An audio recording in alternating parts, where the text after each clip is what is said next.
بسم الله الرحمن الرحیم.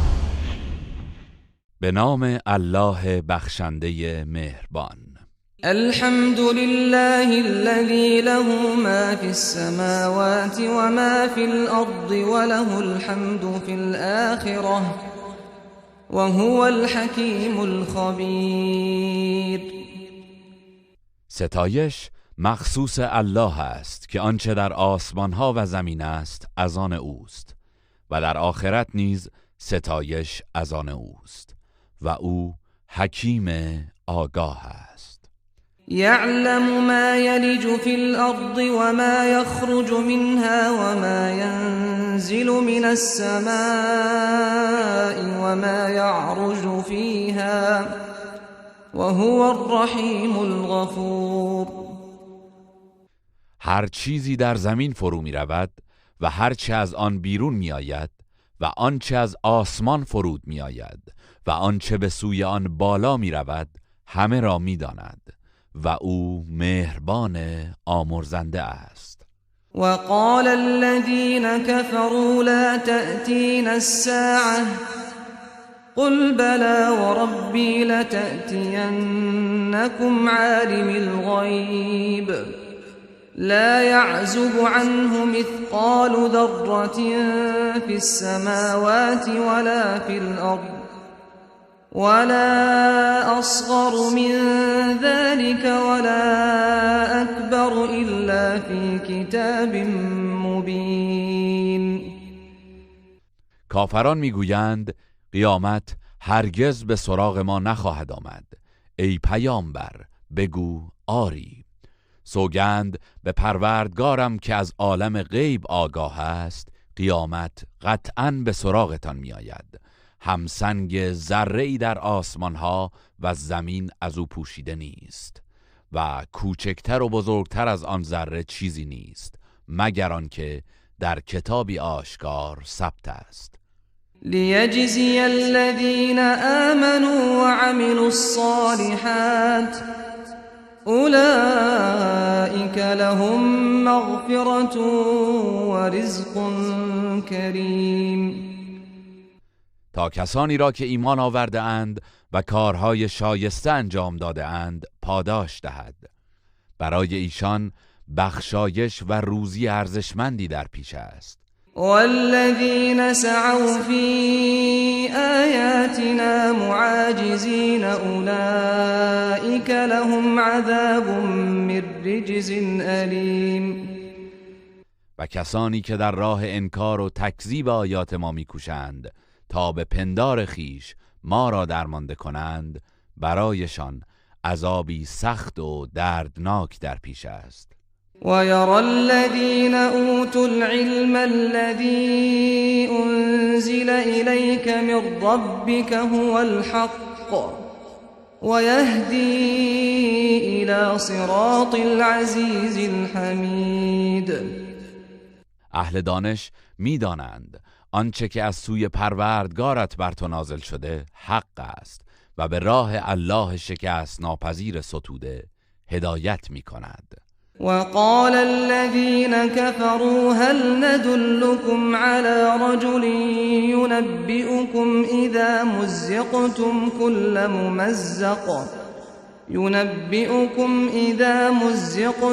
كل ممزق إنكم لفي خلق جديد. کافران با خشم و تمسخر میگویند میخواهید مردی را نشانتان دهیم که ادعا میکند هنگامی که پس از مرگ کاملا متلاشی شدید بار دیگر از نو آفریده خواهید شد. افترى على الله كذبا ام به جنة بل الذين لا يؤمنون بالآخرة في العذاب والضلال البعید. آیا او بر الله دروغ میبندد یا دیوانه است؟ هرگز چنین نیست، بلکه کسانی که به آخرت ایمان ندارند در عذاب شدید آخرت و گمراهی دور و دراز دنیا گرفتارند. افلم يروا الى ما بين ايديهم وما خلفهم من السماء والأرض إن نشأ نخسف بهم الأرض أو نسقط عليهم كسفا من السماء إن في ذلك لآية لكل عبد منیب. آیا کافران به آسمان و زمینی که پیش رو و پشت سرشان است نگاه نکرده اند؟ اگر بخواهیم آنان را مانند قارون در زمین فرو میبریم یا همچون قوم شعیب تکه‌ای از آسمان را بر سرشان میافکنیم. بیگمان در این هشدار برای هر بنده توبه‌کار نشانه ای از قدرت الله است.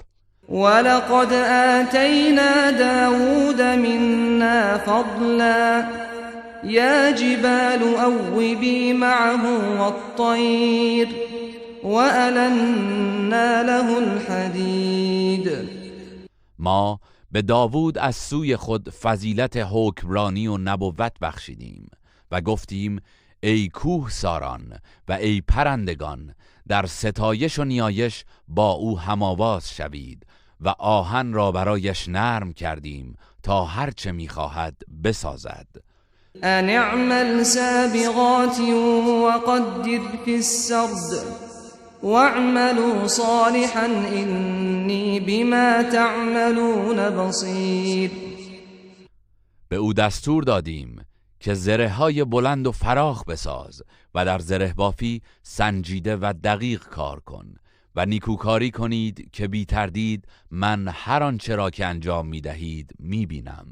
ولسلیمان الریح غدوها شهر ورواحها شهر وأسلنا له عين القطر ومن الجن من يعمل بين يديه بإذن ربه ومن يزغ منهم عن أمرنا نذقه من عذاب السعیر.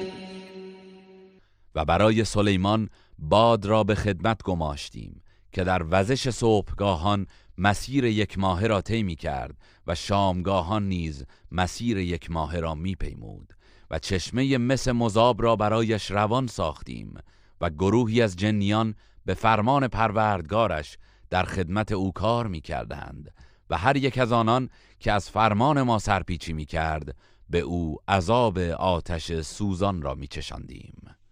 يعملون له ما يشاء من محاريب وتماثيل وجفان كالجواب وقدور الراسيات اعملوا آل داود شكرا وقلیل من عبادی الشکور.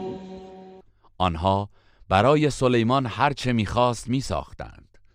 کاخ و معبد و مجسمه و کاسه های غذاخوری به بزرگی حوض و همچنین دیگهای بسیار بزرگ و ثابت.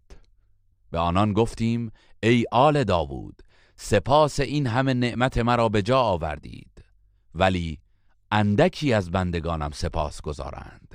فلما قضينا عليه الموت ما دلهم على موته إلا دابة الأرض تأكل من سأته فلما خر تبينت الجن أن لو كانوا يعلمون الغيب ما لبثوا في العذاب المهين. پس چون مرگ را بر سلیمان مقرر داشتیم کسی آنان را از مرگش آگاه نساخت مگر موریانه‌ای که عصایش را خورد. پس چون پیکر سلیمان فرو افتاد جنیان دریافتند که اگر از اسرار پنهان آگاه بودند هرگز در آن عذاب خفتبار و کار طاقت فرسا باقی نمی ماندند.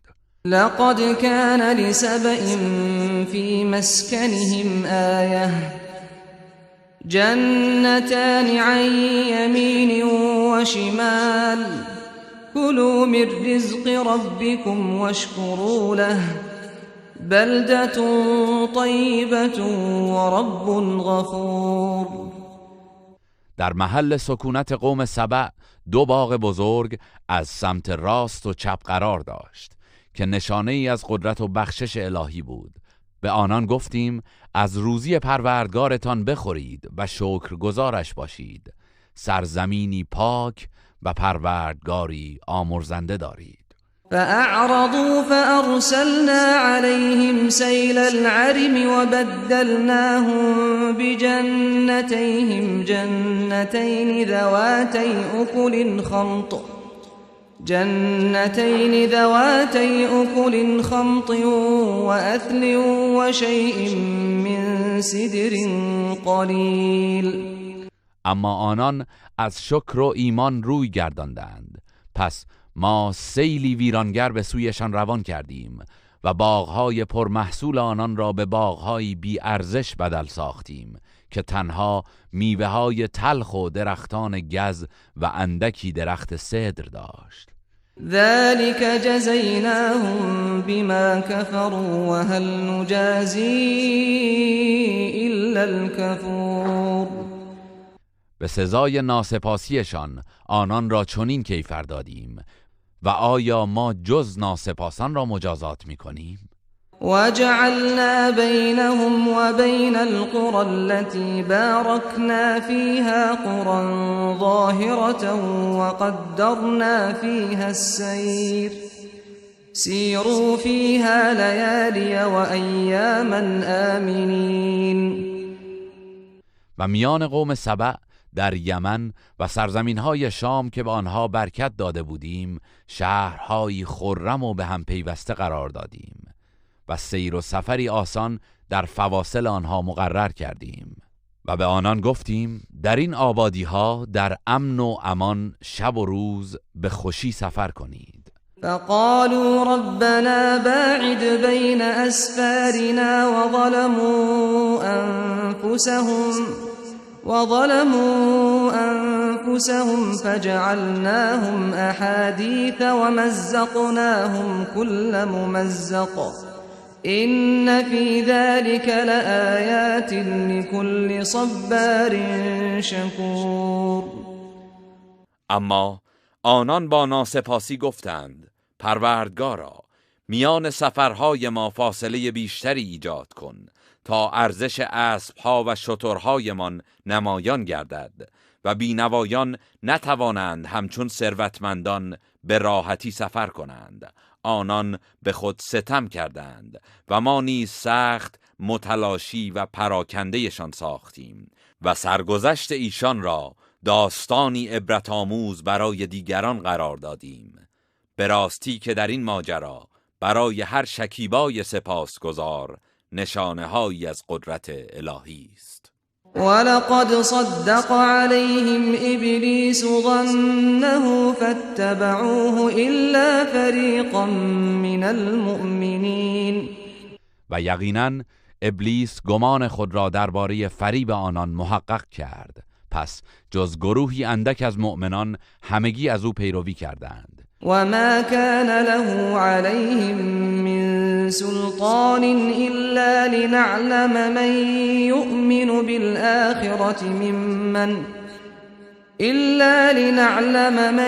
يؤمن بالآخرة ممن هو منها في شك وربك على كل شيء حفيظ. شیطان بر آنان هیچ تسلطی نداشت، بلکه ما می‌خواستیم کسی را که به آخرت ایمان دارد از کسی که درباره آن تردید دارد باز شناسیم و پروردگارت بر هر چیزی نگهبان است. قل ادعوا الذين زعمتم من دون الله لا يملكون مثقال ذرة في السماوات ولا في الأرض وما لهم فيهما من شرك وما له منهم من ظهیر. ای پیامبر بگو کسانی را که به جای الله از ایشان کمک می‌طلبید و معبود خود می‌پندارید به فریاد بخوانید. آنان حتی همسنگ ذره‌ای در آسمانها و در زمین مالک چیزی نیستند و در آفرینش و تدبیر کائنات شرکت ندارند و هیچ یک از آنان یاور و پشتیبان الله نیست. ولا تنفع الشفاعة عنده إلا لمن أذن له حتى إذا فزع عن قلوبهم قالوا ماذا قال ربكم قالوا الحق وهو العلي الكبير. در روز قیامت شفاعت برای هیچ کس نزد الله سودی ندارد مگر در مورد کسی که الله اجازه شفاعت برایش دهد. در آن روز همگان نگرانند تا آنگاه که اضطراب و تشویش از دلهای فرشتگان برطرف می شود. گروهی از آنان به گروه دیگر می گویند پروردگارتان چه گفت؟ آنان در پاسخ می گویند حق را فرمود و او بلند مرتبه و بزرگ است.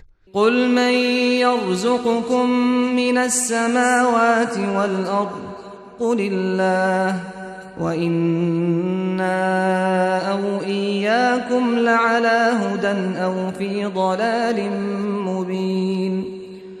ای پیامبر، به مشرکان بگو چه کسی از آسمان ها و زمین به شما روزی می دهد؟ در پاسخ بگو الله، و مسلماً یک گروه از بین ما و شما یا بر راه هدایت است یا در گمراهی آشکار. قل لا تسألون عما أجرمنا ولا نسأل عما تعملون. بگو در روز قیامت شما از گناهی که ما مرتکب شده ایم بازخواست نمی شوید و ما را نیز به خاطر آنچه شما انجام می دهید بازخواست نخواهند کرد. قل يجمع بيننا ربنا ثم يفتح بيننا بالحق وهو الفتاح العليم.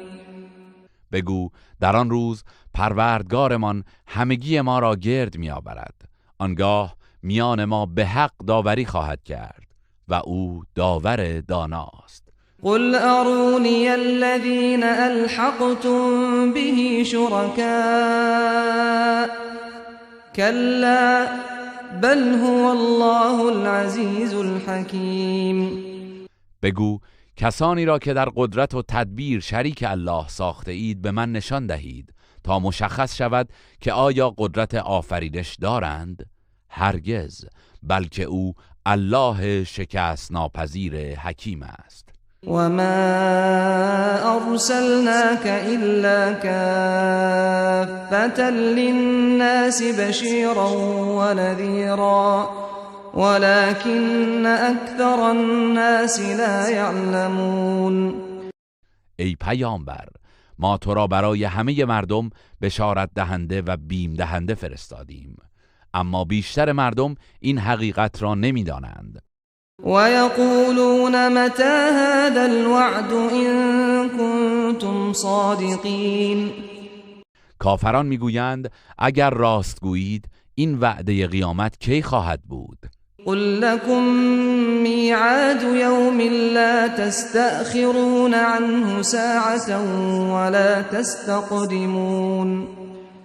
بگو وعدگاهتان روزی خواهد بود که نه ساعتی از آن تأخیر میکنید و نه بر آن پیشی میگیرید. وقال الذين كفروا لن نؤمن بهذا القرآن ولا بالذي بين يديه ولو ترى إذ الظالمون موقوفون عند ربهم يرجع بعضهم إلى بعض القول يقول الذين استضعفوا للذين استكبروا لولا أنتم لكنا مؤمنين. کافران میگویند ما هرگز به این قرآن و کتابهای پیش از آن ایمان نمی آوریم. کاش آنگاه که این ستمکاران در پیشگاه پروردگارشان نگاه داشته می شوند می دیدی که چگونه سخن یکدیگر را رد می کنند و هر یک گناه خود را به گردن دیگری می اندازند. کسانی که در دنیا ناتوان و زیر دست بودند به رهبران گمراهگر خود می گویند اگر شما نبودید ما قطعا ایمان می آوردیم. قال الذين استكبروا للذين استضعفوا أنحن صددناكم عن الهدى بعد إذ جاءكم بل كنتم مجرمين. آن رهبران گمراهگر در پاسخ به مردمان زیردست میگویند آیا پس از آن که هدایت به سویتان آمد ما شما را از آن باز داشتیم؟ هرگز، بلکه شما خود فاسد و گناهکار بودید. وقال الذين استضعفوا للذين استكبروا بل مكر الليل والنهار إذ تأمروننا أن نكفر بالله ونجعل له أندادا وأسروا الندامة لما رأوا العذاب وجعلنا الأغلال في أعناق الذين كفروا هل يجزون إلا ما كانوا يعملون. زیردستان به گمراهگران میگویند چنین نیست، بلکه مکر و حیله شبانه روزی شما سبب شد که از هدایت باز مانیم. هنگامی که به ما دستور میدادید به الله کافر شویم و برای او در قدرت و پرستش همتایانی قرار دهیم، آنان هنگامی که عذاب الهی را میبینند پشیمانی خود را در دل پنهان میکنند و ما غل و زنجیرها را در گردن کافران میاندازیم. آیا جز به کیفر کردارشان مجازات میشوند؟ وما أرسلنا في قرية من نذير إلا قال مترفوها إنا بما أرسلتم به كافرون. ما در هیچ شهری بیم دهنده‌ای نفرستادیم مگر اینکه ثروتمندان سرکش آنجا گفتند بی تردید ما پیامی را که مأمور به ابلاغ آن شده اید انکار می‌کنیم. وقالوا نحن أكثر أموالا وأولادا وما نحن بمعذبين. آنان میگفتند اموال و فرزندان ما از شما بیشتر است و هرگز مجازات نخواهیم شد. قل إن ربي يبسط الرزق لمن يشاء ويقدر ولكن أكثر الناس لا يعلمون. ای پیامبر بگو بیگمان پروردگارم نعمت و روزی را بر هر کس که بخواهد گسترده می دارد و یا تنگ می گیرد و این نشانه محبت و رضایت الله نیست، ولی بیشتر مردم نمی دانند. وما أموالكم ولا أولادكم بالتي تقربكم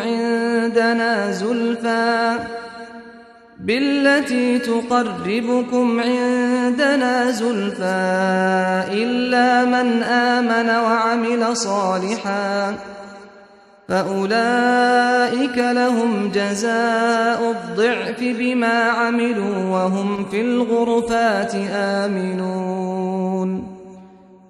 اموال و فرزندانتان چیزی نیست که شما را به پیشگاه ما نزدیک سازد مگر کسانی که ایمان آورده‌اند و کارهای شایسته انجام داده‌اند، پس آنان در برابر آنچه کرده اند پاداش دوچندان دارند و در خانه‌های بلند بهشت در امن و آسایشند.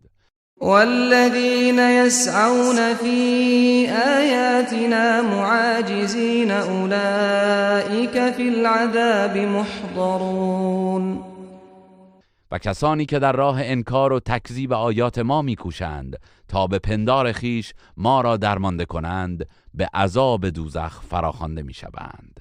قل إن ربي يبسط الرزق لمن يشاء من عباده ويقدر له وما أنفقتم من شيء فهو يخلفه وهو خير الرازقين. ای پیامبر بگو بیگمان پروردگارم نعمت و روزی را بر هر کس که بخواهد گسترده می دارد و یا تنگ می گیرد و هر چیزی را که در راه الله انفاق کنید او به جای آن مال و بهتر از آن به شما باز پس می‌دهد و او بهترین روزی دهندگان است. و یوم یحشرهم جمیعا ثم یقول للملائکة اهؤلاء ایاکم كانوا یعبدون. و یاد کن روزی را که الله همه آنان را برمی‌انگیزد، سپس به فرشتگان میگوید آیا اینها شما را میپرستیدند؟ قالوا سبحانك انت ولينا من دونهم بل كانوا يعبدون الجن اكثرهم بهم مؤمنون. فرشتگان میگویند تو منزهی، تنها تو ولی و کارساز ما هستی، نه آنان. این مشرکان هرگز ما را پرستش نمی کردند، بلکه شیاطین را می پرستیدند و بیشترشان به آنها ایمان داشتند. فاليوم لا يملك بعضكم لبعض نفعا ولا ضرا ونقول للذين ظلموا ذوقوا عذاب النار التي كنتم بها تكذبون. پس امروز هیچ یک از شما نمیتواند به دیگری سود و زیانی برساند و به کسانی که با شرک ورزیدن به خود ستم کردند میگوییم بچشید عذاب آتشی را که تکذیبش میکردید. و اذا تتلى عليهم آیاتنا بینات قالوا ما هذا الا رجل يريد أن يصدكم عما كان يعبد آباؤكم وقالوا ما هذا إلا إفك مفترى وقال الذين كفروا للحق لما جاءهم إن هذا إلا سحر مبين.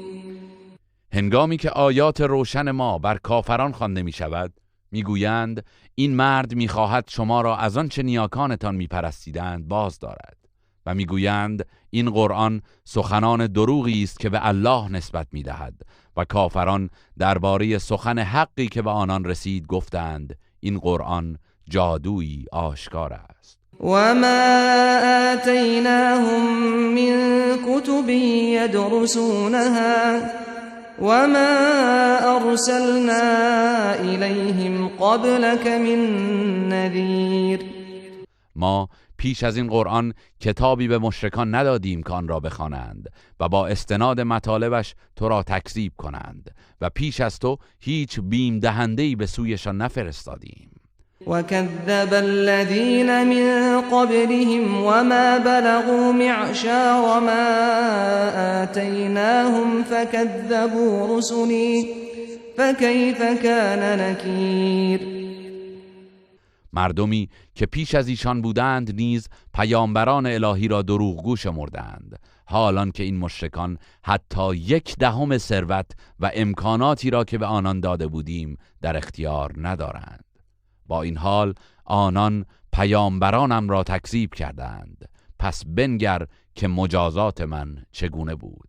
قل انما اعظكم بواحده ان تقوموا لله مثنى وفرادا ثم تتفكروا ما بصاحبكم من جنه إن هو إلا نذير لكم بين يدي عذاب شدید.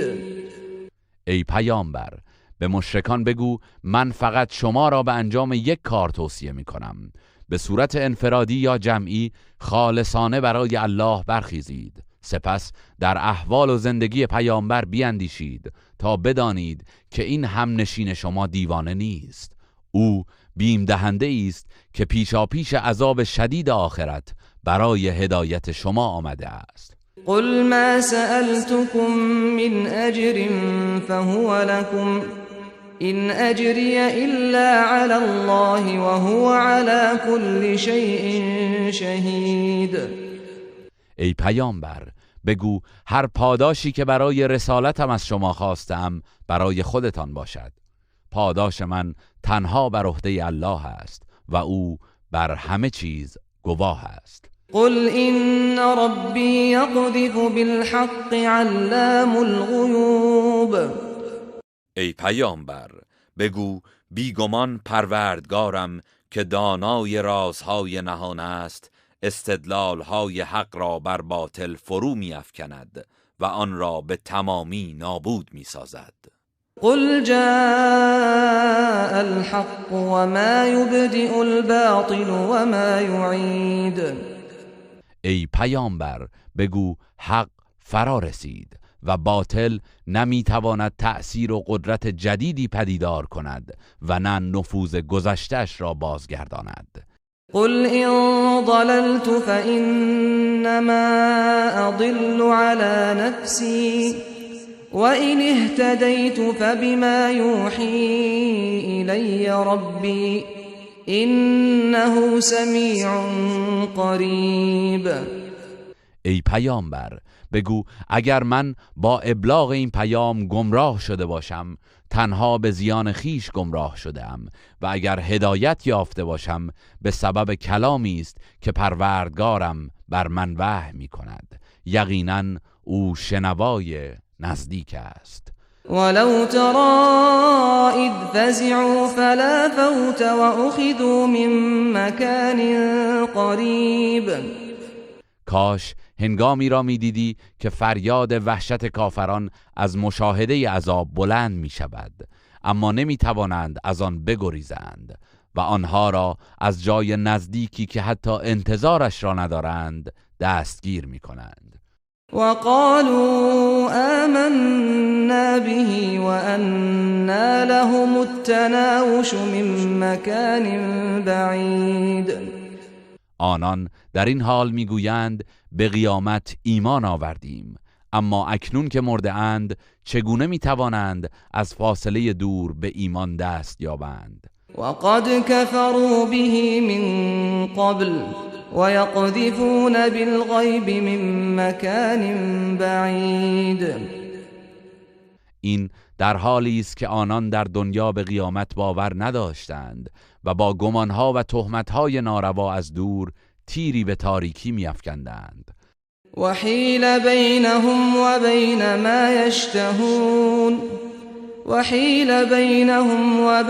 ما یشتهون كما فعل بأشیاعهم من قبل إنهم كانوا في شك مریب. آنگاه میان آنان و لذتهای دنیوی که همواره به دنبالش بودند جدایی خواهد افتاد، چنان که پیش از این نیز با امثال و همفکران ایشان اینگونه برخورد شد، زیرا آنان نسبت به قیامت سخت در تردید بودند.